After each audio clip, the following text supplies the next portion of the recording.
काय वाटेल ते झालं तरी सगळे दोषी शोधून आणि जोपर्यंत ते फासावर लटकत नाही तोपर्यंतची सगळी कारवाई पोलीस करतील हा विश्वास मी त्यांना दिलाय। कोणचा गुन्हा दाखल होईल कसा होईल हे सगळं पोलीस सांगतील। हे पोलिसांचं काम आहे। जे पुरावे आहेत त्याच्या आधारावर कोणाला सोडणार नाही हे मी स्पष्टपणे सांगितलेलं आहे। त्यामुळे या संदर्भात वेळोवेळी पोलीस निर्णय करतील, पोलीस ब्रीफिंग करतील। जाणीवपूर्वक ही केस सीआयडीला देण्यात आलेली आहे, त्यांना पूर्ण स्वायत्तता देण्यात आलेली आहे। कोणाचाही त्यांच्यावर दबाव चालवून घेतला जाणार नाही, कुठलाही दबाव राहणार नाही।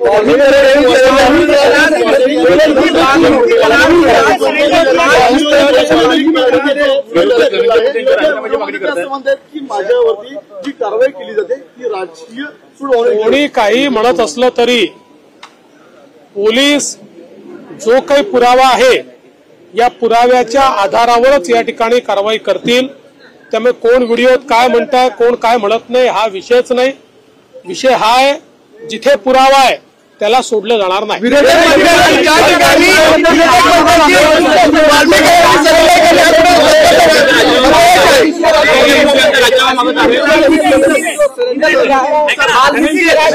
मला तुम्ही इतके लोक एका वेळी बोलता की राजीनामा द्यावा अशा प्रकारची एक मागणी समोर येते। मला या प्रकरणातल्या राजकारणामध्ये जायचं नाही।